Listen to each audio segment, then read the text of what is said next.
While we're waiting for the technology at the back to get flipped over, I want to start by reading you some texts. Texts as in text messages, not text from the Bible. I'm not good at impressions, but these texts are from Ralph Tallman. And he has a very characteristic sound to his voice and a very characteristic sing-song cadence. So if you can kind of, like the movies when they start to read the letter and you hear the character's voice, if you can hear Ralph's voice, I think that'll help here.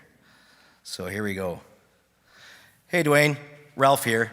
I won't be at hockey this Sunday. Pulled hamstring. And then there's a frowny face. My response, okay, thanks. Hopefully you heal fast. He says, thanks, but not much happens fast anymore at my age. So that was on November 20th, 2020. November 28th, 2020. Hey Duane, Ralph here. I'm still on the DL, so I won't be at hockey tomorrow. This time I just said, okay, thanks. Saturday, April 9th, 2022. We don't text very often. Hey Duane, Ralph here. So I'd like to pause for a moment. I'm not sure Ralph understands the way texting software works, that he doesn't have to identify himself. But he seems the need to identify himself each time. Hey Duane, Ralph here. Tintern needs a speaker for Sunday morning on April 24th. Would you be interested? If I recall correctly, you were adapting your Grand Canyon presentation to do on a Sunday morning right at the beginning of COVID when everything shut down. Just wondering. So I said, I'll take a look and get back to you. And then he gave me a big thumbs up. And then I said, I looked at what I have. It is definitely a chapel talk for a younger crowd. Not sure the books or the Stanleys are going to get much out of it. But I could make it work. If you had something different and wanted to go with it, I wouldn't be offended, and that might be wise. He responds with, I'm sure the books and Stanleys would enjoy it. We are talking about the Colorado River Grand Canyon adventure lesson, aren't we? Anyway, it will be fine. So I would first like to publicly clarify that I was using the books and Stanleys as mature, well-developed Christians of great spiritual depth, not of someone of advancing age. Because I could have used a number of you for that example. So I do want to start this morning by prefacing that this was originally a chapel talk that I wrote for Great Lakes students. And it was written for a younger audience. And it was written from, in that context, an old guy that has been working with teens for 20 years, and just some observations of some things that I've recognized. And so I do feel a little self-conscious sharing this material on a Sunday morning because there's not a lot of doctrinal depth here. There's not a lot, we're not going to dissect a passage and look at the theology of it. And so it's not necessarily a great spot for a Sunday morning. I felt much better doing it on a Sunday night for that reason. But I come with Ralph's blessing, so that's good. So if this doesn't land in the right place, I have Ralph's contacts, so you can get a hold of him and you can blame him because I did warn him and suggest that maybe he should go a different direction. And of course, he's not here today, so you'll have to get a hold of him when you see him next. But as a little bit of context, in September and October of 2019, I was involved in a group of guys and girls that went on a 21-day, non-commercial, non-guided, 280-mile, that's 450-kilometer trip down the Grand Canyon from Lee's Ferry to Pierce Ferry. So that's the whole extent of the canyon section of the Colorado River. And it was quite a big deal because more people want to go on that trip on any given year than the park ecologically can afford to go down. So you actually have to go into a lottery system. You have to go into a lottery system and your ball has to come up. And we were quite amazed and quite flabbergasted that the first year that we had gone into the lottery with this particular group, the ball came up. And so we got to go. And actually, interestingly enough, starting in this fall, We've gone in the lottery for 2023, and we've gone in the main lottery and then some subsequent lotteries after that, and we have not had our ball come up at that time. So we went off to the Grand Canyon and ran that whole section. And at that point, when we got back for Great Lakes' chapel, I did a series of lessons sort of coming out of the Grand Canyon. And I actually did the first part of those lessons on a Sunday night here. So this is part 2. And the first part was just sort of like, this is the trip. This is what happened. It was kind of just more informational and kind of just sharing some experiences without any kind of real teaching. And I think I did that on the very last Sunday that we had corporate worship together in March of 2020 before we went online for 2 years. And so this has been a long time coming. But this is more sort of some lessons that came out of that, and maybe some things that we can apply to our lives. So this is Reflections from the Grand Canyon, Part 2. The first thing I want to do is I want to connect you with some of the people that were on the trip that you would know. So this is Harold Ellis. And Harold and his wife Sharon have lived in Campbellville for a long, long time. And many of you would know Harold Ellis from way back when in the Camp Canoe days. He was an early participant in a lot of the Camp Canoe things that my dad was running. And of course, many of you would know both Harold and Sharon just from being members of the Church of Christ.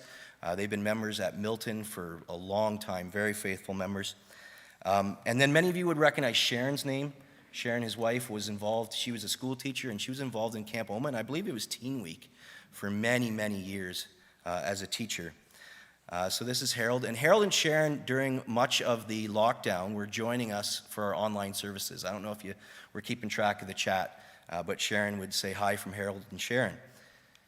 And so, sorry. And there he is on a raft. And even if you don't know Harold Ellis, you recognize the last name probably Ellis. And he is Eric Ellis's older brother. So that gives you a connection. Even if you've never met Harold, you know Eric quite well. And so that's sort of the first place that we will start. And then there's Harold in the middle. And on his left, your right, are two of his sons, Brad first, and then Brock Ellis on the end. So Brad Ellis and Brock Ellis. And then on the other side of him, your left, his right, you have Sawyer Ellis, one of Brad's sons, so Harold's grandson, and then Logan Ellis, Sawyer's older brother, so Brad's other son and Harold's grandson. So this is Brad. Brad Ellis, many of you will recognize that name. He attended Great Lakes, and he was very involved early on in Camp Canoe stuff with my dad, and so many of you have been on many trips with him. And he was an early adapter to my dad's whitewater trips on the Madawaska River, and so some of you have done that, and many of you know that that kind of springed him off to become an avid whitewater paddler and kayaker, and then he eventually worked commercially on the Ottawa River. He worked commercially in Tennessee, and he worked commercially in New Zealand, and has sort of taken that hobby around the world for a few years of running rafting trips on some pretty big whitewater around the world. And this is him standing on the edge of the canyon in one of our hikes.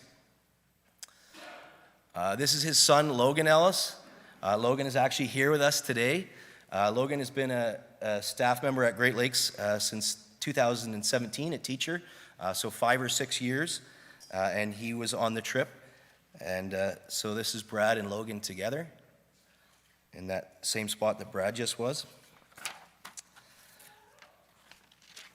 This is Sawyer Ellis. This is Brad's younger son, younger than Logan, a middle child. And this is him jumping off the Alves Chasm. More on that later. And that's Sawyer rowing a raft down the Colorado River. And Sawyer lives just around the corner from Brad in Barrie. Brad's a high school teacher in Barrie, and Sawyer works for the Barrie Hospital, and he lives with his wife, Amy, and their dog, Otis, just around the corner from where Brad and Marianne live. And then this is Brock Ellis. This is Brad's younger brother. Brock Ellis, some of you will have gone to high school with him. I believe he was in Mary Alice's class. So Noel and Jeremy can correct me on that, but he's about their age, a little bit older than them. And Brad is a little bit older again. But that's Brock Ellis, and he lives in Vancouver with his wife and a child. And sorry, I don't know if the child is male or female. This is who we affectionately refer to as Big Petey. So on our summer trips, on any given trip, one year there was 4 Peters on the trip. So you yell Pete or Peter, and 4 guys turn around. So we started referring to this young gentleman as Big Petey. And this is, of course, Peter Ellis. Some of you recognize him. He grew up in this congregation. This is Eric's son. So he grew up in Camden and went to Camden School and then off to Great Lakes. And he lives with his wife, Kendra, and 2 children in Floridale presently. And he works for the region of Waterloo, sort of in public policy things. But we refer to him as Big Petey, and he is quite the character. He's wearing quite the hat, and that kind of getup is kind of normal for him. This is him jumping off something in a full wetsuit. He's kind of a bit of a character. So, some of you will recognize the gentleman in the foreground in the white shirt. That's Bryce Bayless. So he also attended Great Lakes, and he was on a lot of the early whitewater trips and the camp canoe trips. So some of you will recognize him. Some of you will recognize the last name Bayless because you taught Courtney Bayless or you went to high school with Courtney Bayless. So that would be his niece. That's his brother Sean's daughter. And then as well, Shannon and Amanda Mashinder are also his nieces. So that's his sister's kids. And there he is rowing a raft right in front of the Red Wall Canyon. So those are kind of the people that were on the trip that you would have a church connection to and you might know. Sort of as a background to everything we're going to do today, I'd like to take the passage from Romans chapter 1, verse 20 that says, "For since the creation of the world, God's invisible qualities, his eternal power, his divine nature, have been clearly seen, being understood from what has been made, so that the people are without excuse. We know God by what he has made, and we know God through his creation." And I spent all week practicing this song because I was going to sing it for you. But now that we're back to doing corporate singing, we'll just sing this song, so I'll save you the solo. But this is the backdrop of sort of what we're talking about. This is my Father's world, and to my listening ears, all nature sings, and round me rings the music of the spheres. This is my Father's world. I rest me in the thought of rocks and trees, of skies and seas, his hand the wonders wrought. This is my Father's world. The birds their carols raise.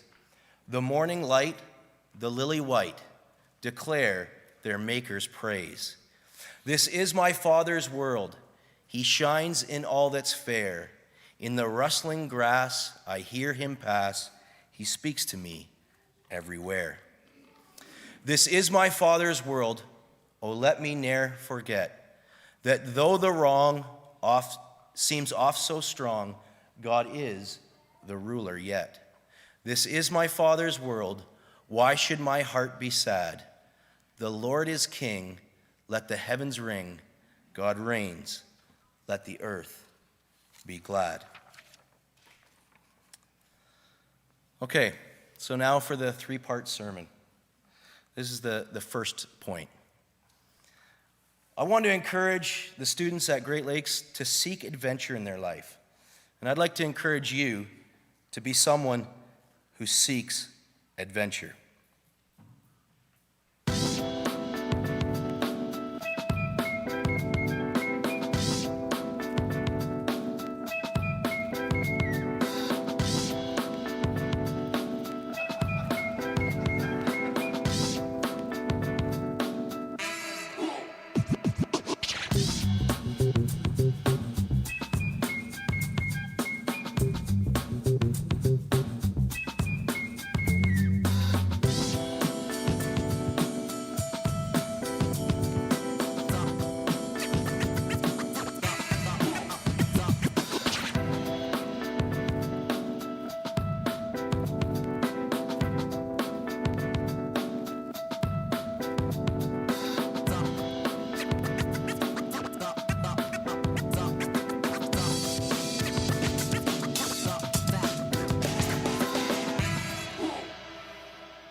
Okay, so a lot of that footage was shot off a GoPro that was on the top of Logan's head. Sometimes he was hand-holding it, like that beautiful view of him eating. And so sometimes he's hand-holding it, and other times it's on his helmet. I've got to point this out. I can't not point this out as the geography teacher. But the rapid that you just saw is called Lava Falls. And sometimes they give rapids really like heinous names to suggest that they're very, very dangerous and so on and so forth. And Lava Falls is the biggest rapid, arguably, depending on water levels, the biggest rapid on the whole 280 miles of over 100 named rapids. It's arguably the biggest. But the reason it's called Lava Falls, and this is, of course, a still picture at the end of the video, so it's not super good quality, but if you look here, you have your characteristic sedimentary rock laid down in layers that's relatively smooth. You're very familiar with that rock because that's what our escarpment is made out of. All the limestone in this area that you're used to hiking and seeing is very similar to the character of this rock. Sedimentary rock laid down in layers. But then you see this division right here, and this rock is like a cheese grater. And this is igneous rock. This is a lava flow. And so this particular part of the canyon is dominated by a volcanic eruption. And so that's why it's called Lava Falls. And you can just see how it just went right over the top and has totally changed the characteristic of the bedrock. And the reason it's so coarse like a cheese grater is because it's so new geologically. It hasn't weathered down yet and become smooth. So pretty cool. I can tell by your faces that you guys all think that's really cool too. But I couldn't not point that out. So, oh yeah, sorry, that works at my school on my computer. It doesn't work here. So this is me rowing Lava Falls, and like I said, it's arguably the biggest whitewater on the trip. And I just got to tell you this story. So we had 5 boatmen on the trip because we had 5 big rafts. And you kind of have to, once you get your permit, you kind of have to prove that you have capable boatmen that can get you down the river. And so our 5 boatmen were all guys that Brad had worked with on the Ottawa River. And some of them had really extensive whitewater resumes. One guy went on to own a rafting company for years and years on the Kicking Horse River in Calgary. Another guy went into rafting and has rafted big rivers in Zambezi. And these guys have been consultants on movies, and they've done rescues, and some of them had some just real extensive resumes. It was never, ever intended in anyone's imagination that I would ever be rowing Lava Falls when I started this thing, because I wasn't supposed to be a boatman. And so we had these 5 guys that were very, very well accomplished, but they would love to row the rapids and share the rowing on the flat water. So I got lots of rowing experience on flat water early on. And it was an adventure, to say the least. And we were doing this, and then they would kind of say, hey, this is only a class 2. Do you want to row this rapid? Okay, yeah. And they would kind of point out the line, and you would start to row rapids. And we got so that we were rowing bigger and bigger rapids. And I was starting to really love it. And I was starting to get onto it. And I was like, this is awesome. I'm loving this. And then one of the 5 boatmen hurt his shoulder, and he was not going to row much at all, if at all. And turns out he didn't row really ever again the rest of the trip. So I had lots of days in the raft all by myself, and I started to just absolutely love it. And I was rowing, and we'd get to a class 7 rapid, and we'd all get out and scout it, and I would see the line, and I'd be like, okay, I'm going to run that one. I'm going to go for it. And we'd run it, and I was rowing some class 7 and some class 8. And then we got to Lava Falls, and Lava Falls is a class 10. And that's the highest on the Grand Canyon system. They have a 10-class system. And so, we've only got 4 boatmen, and we've got 5 boats. So one of the boatmen was going to run their boat down through and then run back up and run a different boat down through, and away we go. So that was fine. We got there, though, and there's another group there, and it takes hours to get through Lava Falls. You scout it and scout it and scout it and scout it and try and get up the resolve to run it and try and get up the resolve to run it. So we were probably there for 2 hours before we even got on the river because we had to wait for the group ahead of us to make it through. So in this time, the guy with the injury, Neil, was talking me up, and he was like, I've been on the raft with you. You can totally run this. You watch someone else. You can do it. And he was just pumping my tires. And I was like, okay, I can do it. And then I would turn around and look at the river, and I'd be like, no, I can't. And I'd turn around and look at him, and he'd tell me, oh yeah, you'll be fine. You've done, such and such a rapid, had a harder line at this water level. You can do it. And so finally I'm like, okay, you only live once, potentially only for a few more minutes. So I said, all right, Neil, let's do it. Because I assumed he would come with me, because it's very hard to pick out your line, and you kind of need someone in the front of the raft going, yeah, that's the one you want right there, because you can't see anything.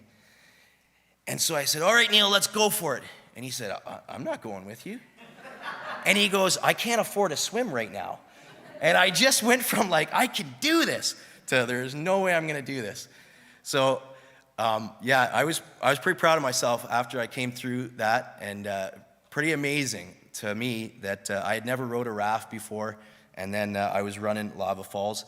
If I'm totally honest with you, the water levels were just perfect for it to be a relatively easy lava falls, but I was still pretty happy with that. So, seek adventure. Obviously, you saw some pretty big whitewater there, and this whole trip was pretty cool in that it was kind of 3 trips in one, and any one of those trips would have been well worth it.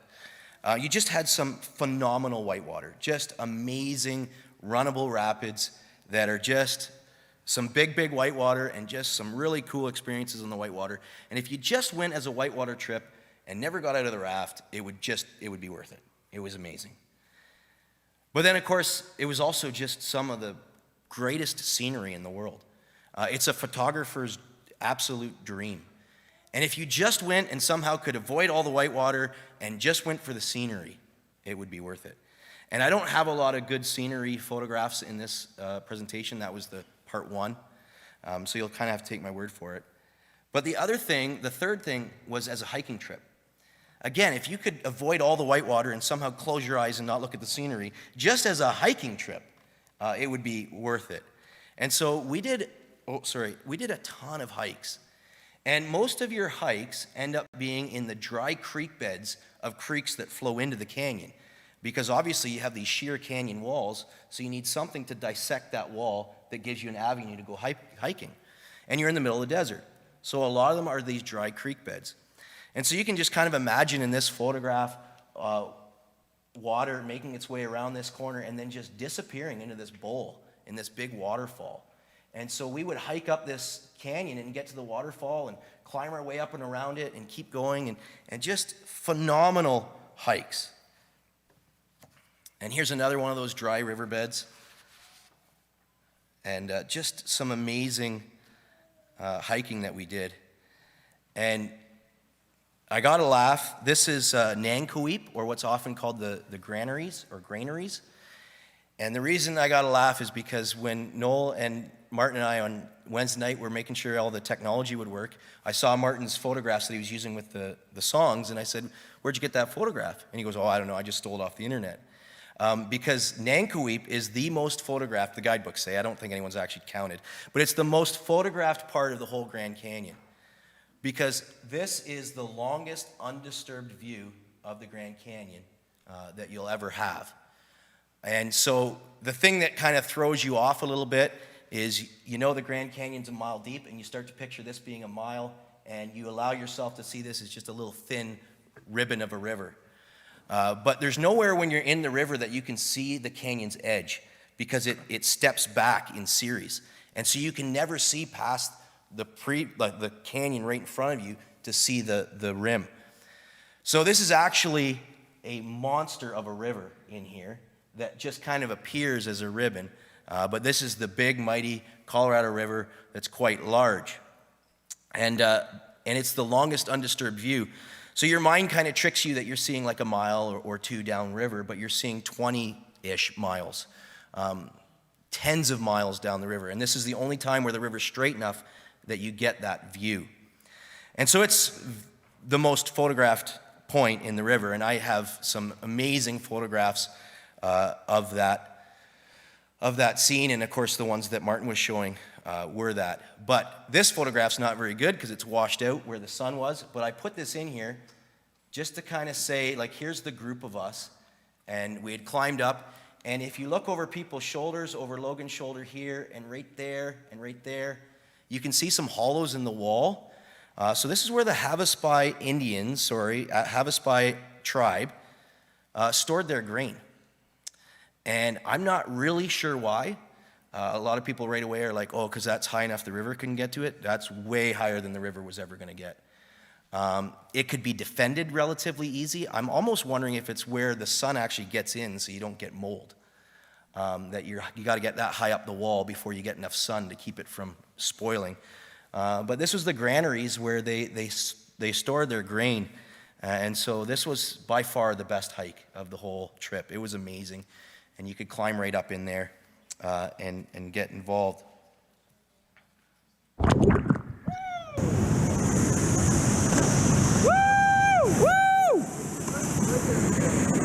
Yo! Granddad's hardcore! Woo! Woo! In the hiking boots. Here goes Duane. How deep is it? There he is.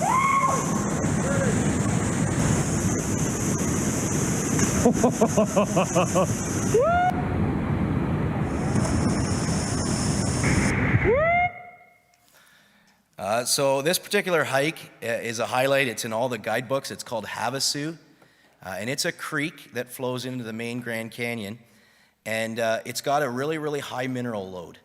And much like the, the 12 mile that's beside the 406 or the Niagara River, it has that very, very bright blue color because of the mineral load. And I should have had you look back there. The color resolution back there is a little better, but it looks like blue Kool-Aid.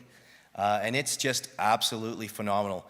And it just cascades down, and there's a series of waterfalls and a series of rapids. And so we went up it, and in our group, we try and jump off about everything that we can find. And so on all these hikes, a lot of them would kind of terminate at a waterfall. So this is Big Petey on the left, jumping off that one. And I don't even remember the name of that one. The other one was called Elves Chasm, and you saw Sawyer jumping off of it. It was super cool because the only way to get up there was to go into here, and then you had to do a bit of a chimney scramble and climb, and then you come up over here, and then you get into here where there's just these mosses, and it was really, really cool. And so we just have this attitude whenever we're out of seeking adventure wherever we can find it and making something that is very, very good even better. And this is the same. I forgot to mention too when I was showing the picture of Brad. He was the one who won the lottery. He was the leader of our trip. He's been leading us for more than 20 years now, I think 22 years, on a whitewater trip every summer. And so it's the same core of people that go on all these trips. And we just have this attitude of what can we do to make this even more fun? This was a hike that we went on that's also in all the guidebooks. That's a highlight. It's called Matcat. And it's this thin canyon that flows in that at times is you got to kind of go sideways through. At least I do. Skinnier people get through. But you kind of got to go sideways through to make it through this. And you got to climb a little bit, and you got to go up this next little waterfall. And there's a spot where, only half the group gets up the waterfall, and the other half says, I'm not climbing that, and they go around. And in all the guidebooks, it says, like, if there's been rain anywhere in the area, don't go in Matcat, because this thing fills up like that in a heartbeat, in a flash flood. And so that you got that kind of in the back of your mind, which makes it even more fun and scary. And you're in there, and so you go up this thing, and it's just this thin little wild river that then flows into the Colorado. There was 4 of us that brought climbing shoes and did some bouldering. So this is Brock. Brock lives in Vancouver, and Brock is very good rock climber. And he put the rest of us to shame. But this is him being foolish, probably. But so we did that. That was a lot of fun. Well, you have to remember that I was writing to teens. And cell phones, teens, and mental health. There's growing literature and research, as you know, about The effects of social media and cell phones and what they have on people. And of course, a lot of it gets blamed on smartphones, but it's not necessarily the smartphone, it's the media that we're consuming. And that's a good argument, right? Guns don't kill people, people kill people. But if you continue that logic, at some point you get to the point where cigarettes don't kill people, people choosing to smoke cigarettes kill people. So at some point that logic does break down, and there's mounting evidence of the harm that we're doing to a younger generation, and certainly to our own generation. How smartphones are making kids unhappy. Ooh, that one's a little hard for me to read from back there. The impact of cell phones use, I'm gonna have to turn around. The impact of cell phone use interfering with symptoms and emotions of individuals with panic disorder compared to a control group. Spending time outdoors is good for you, from a Harvard health letter. Why you need to go outside, health benefits of the outdoors. And finally, integrating the healing benefits of nature into clinical practice. And so a journal article all about how we need to get people outside. So I wanted to encourage the teens at GL, and I want to encourage you to be someone who seeks adventure in life. Be someone who says yes to things instead of no to things. Be someone that says, I want to try that. I want to do that. And I heard a quote many, many years ago, and it was one of those quotes that wasn't attributed to anybody, so I did a little bit of research. And this quote is attributed to Voltaire, but on the internet, there's some controversy about that. But many people suggest that he said, don't let the perfect be the enemy of the good. Don't let the perfect be the enemy of the good. And I've started to see that a lot amongst teens at GL.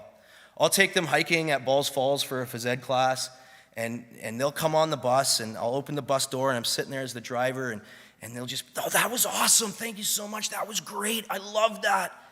And I say, oh, well, you live just around the corner. Like, are you going to come back? No, it's too muddy. Okay. Well, what about in the summer? No, probably be too hot. But you had a good, oh, it was awesome. I loved it. It was fantastic. So you'd come back. No, I won't come back.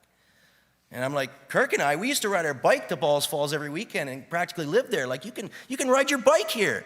No, too hot. I don't want to do that. And I found this ability to focus on something that makes it not perfect and miss all the good. Hey, you love singing. You're such a good singer. Why aren't you going to be in chorus? I can't believe you're not in chorus. Oh, well, I don't like this aspect. And they miss the whole pot of the good for that one little negative. Are you going to a banquet? No, I don't want to go to a banquet. How come? Such and such is on that night. I'd rather watch that. And we just sort of miss everything because we're focused on, or we have this desire, or we have this need for everything to be perfect. And we miss the good in life, focused on the perfect. Interestingly enough, this is the conversation I've had the most with people since coming back from the Grand Canyon. What you're looking at, the yellow box there, is our toilet.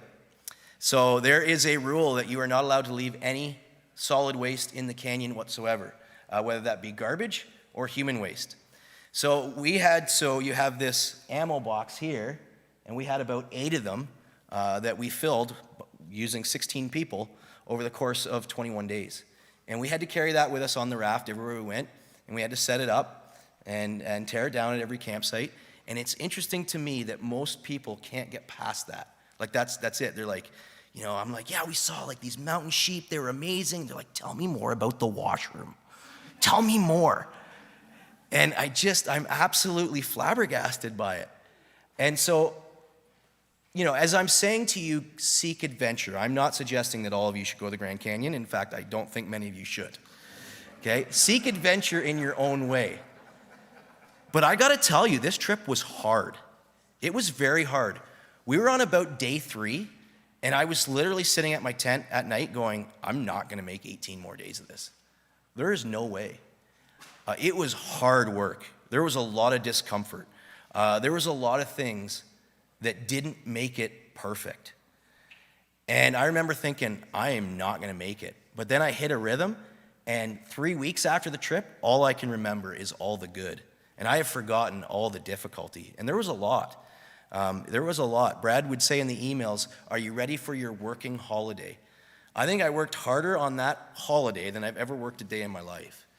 It was a lot of work to make this whole thing go. So, seek adventure, but in that adventure, don't let the perfect be the enemy of the good. Don't let something small prevent you from seeing the overall picture. And I think if we're honest with ourselves, especially over the last 2 years, we have seen that creep into our lives more and more and more. This idea that if something's not perfect, we, what's the word I want to say? We wash it away, we look past it. We discount it. If it's not just right, we discount it. Don't be so cynical and enjoy the simple things in life. I don't know if you've been around teenagers in the last little bit, but they're a cynical lot. It is easier to say, I didn't like that, than it is to be the one that stands up and say, that was really fun. I really enjoyed that. And it's easier to get that negative ball rolling than it is to get that positive ball rolling. It's easier to talk about all the things you didn't like in a class than all the things that you did like. And so you hear a lot of, this is dumb, rather than, I love that. This is fun. I don't have social media. I don't have an account in Facebook or Instagram or TikTok or whatever else. But Lacey does. And every once in a while, I look over her shoulder a little bit and watch what's going on Facebook and Instagram. And I kind of just have a look at that. And I mean, I'm sure there's lots of encouraging places in those social media feeds, and there's lots of good that you can seek out. But man, oh man, does it not seem like the internet has become a giant complaint box? A giant place where we go to whine and look for sympathy and look for all the bad things in life and comment on those. And again, in the last 2 years, in your own heart, have you not become a more cynical person? Do we not focus more now on the negative than we used to? And I think that's true. I think for sure I've become more cynical. I can't even really like to lift my left. Oh, that's your bad one. That's my bad one. My north. Okay, so this is a game that Logan and I invented. It's called Kick Rocks, okay? So what happened is we would have these guidebooks that say, you have to do this hike, you have to do this hike, you have to do this hike. But then we'd have these other creeks that are coming in that would have nothing on them. They wouldn't say, you got to do this. But we want to get out of the rafts, we want to get out of the kayaks, we want to stretch our legs. And we're always looking for adventure. So we would go up these creeks, and we would have no idea what's up there. And sometimes you'd get cliffed out right away. Sometimes you just keep going, and Brad would always say, oh, we'll just go around the next corner. We'll just go around the next corner. We'll just go around the next corner. And every corner was the same. And now we've walked for an hour up this creek, and we've never seen anything. So then you got to turn around and walk back down the same creek. So Logan and I started this game where you would flip a rock up onto your foot without touching it, and then pick a hole in the sedimentary rock and try and flick it in. Well, it wasn't too long until someone's like, what are you guys doing? We're like, seeing who can get the rock in the hole first. That's awesome. And we would have like 12 grown adults standing there going, oh, did you see that? It went right around the rim and then it lipped out. And then we started changing the game to like picking one further away and throwing rocks in. And we just started having a whole bunch of fun. Like you mean it? Yes! Whoa! One day we started a mini Olympics at lunch. So this is a broken oar. We snapped an oar in a rapid, and we have to take it back to get our security deposit back, less the cost of the oar. So we had this broken oar with us for the rest of the trip. So we just started seeing who could pole vault farther with this oar. And I got to tell you, there's some people that sat on the rafts and said, this is dumb. We should keep going downriver. But there were some people that had a lot of fun doing it. And I see a lot of people sitting on the sidelines of life going, this is dumb. I don't like this. And I want to encourage us to be someone who recognizes life as a gift from God and seeks out ways to live that to its absolute fullest. So seek adventure, and when you seek adventure, don't let the perfect be the enemy of the good. Recognize the good things that we have in this life, and don't be so cynical. Enjoy the simple pleasures in life. And the last 2 years have helped us to focus on the negative instead of the positive. Roger read from Colossians chapter 3, and I just want to focus on verse 15. Paul says to the Colossians, let the peace of Christ rule in your hearts, since as members of one body you were called to peace, and be thankful. Let the peace of Christ rule in your hearts, since as members of one body you were called to peace. Do you feel like you are at peace in the past few years? Do you feel like we have lived in peace? But recognize what Paul says. He says, let the peace. It's already there. It's already in you. The Holy Spirit dwells within us, and because of that, we have a deep sense of peace. Paul says, get out of the way. Paul says, stop being an obstacle to the peace that's in your heart, because you are called to peace. We have a lot of anxiety. We have a lot of trouble. We have a lot of things that we complain about today. And Paul says, be a people of peace.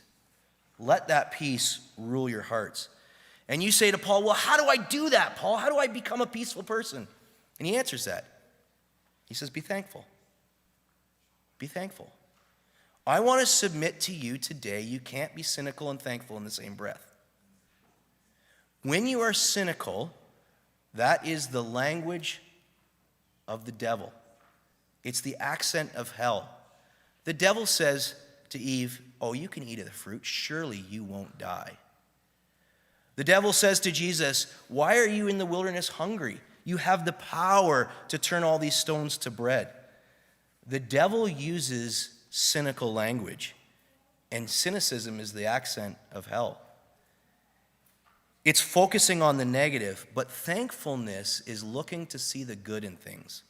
It's looking to see God in things. It's the language of God. It's the accent of heaven. So I want to encourage you to let that peace, to recognize the world as a good and awesome gift from God. So that's point one, seek adventure in your life. Point two, surround yourselves with good people. Surround yourselves with good people. Now, you might think that I'm going to talk about the people that were on the trip, and that's very true. Some of those people are my nearest and dearest friends, and I've had such good adventures with them over the years, but that's not the case. What I mean by this is in the context of Great Lakes. So when we found out we won the lottery, we were thinking, man, like we're going to go on this trip. Logan and I, sorry. We were thinking we're going to go on this trip. But how do you go to your bosses and say to them, hey, can I, you know how we get like one personal day every semester? Can I have like 21 of them in a row? How come? Because I want to go on a vacation. Yeah, okay, well, we're 3 weeks into the semester. Do you remember the 9 weeks of vacation you just came off of? So we thought it was going to be a pretty hard sell, and we were kind of trying to figure out how we were going to do this and how it's going to happen. And so one day at lunch, I kind of in a joking way sort of put it across the table to Carrie in such a way that it was like very non-committal, but I was like, I'm going to test the temperature of the water here. And it was very positive. And I was like, okay, good. We can have a starting spot when we have a meeting. But then after lunch, she stopped me and she said, like, are you for real? And I was like, yeah, like we won the lottery and we want to go. And I think it was later that day, but it might have been later the next day. Logan and I get called into Mrs. Kennedy's office, and she had already talked to Mr. Rose about it, and she said, we're going to make this work. We don't know the details yet, but we're going to make this work. And you have to understand at Great Lakes, like that's 20% of your full-time teachers leaving for 3 weeks at the start of a semester. And there was lots and lots of people that covered for us. There was people that went to athletic meetings for me. There was people that coached my girls' basketball team, which There's not very many of the girls here, which is a bit of a punishment in and of itself. So there was people that did all this work such that we could have this opportunity to go on that trip. And I am forever grateful for that. Forever grateful for that. And 1 Thessalonians chapter 5, 9 through 11, we'll just look at verse 11, and you can look at the context later. But it says, therefore encourage one another and build each other up, just in fact as you have been doing. Encourage one another and build each other up. A sweet friendship refreshes the soul. Proverbs chapter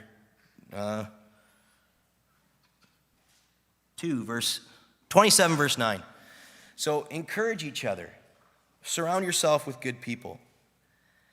And you have to remember, I was trying to say this to teens, and they're trying to figure out who they are in this world. They're trying to figure out who they're going to be. They're trying to figure out and make friends. And so, well, how do you surround yourself with good people? Well, to surround yourself with good people, you have to be a good person. And I recognize the way that sounds now, because now I'm like justifying why people did things for me because I was a good person and that it was payback. And that's not what I intended. That's not what I intended in any way, shape, or form. I remember at Great Lakes, a teacher saying this one time, and I got so mad, and I don't even remember who the teacher was, but they said, when you're a teen, you are the most selfish person you will ever be. And I was so mad because I heard them calling me selfish.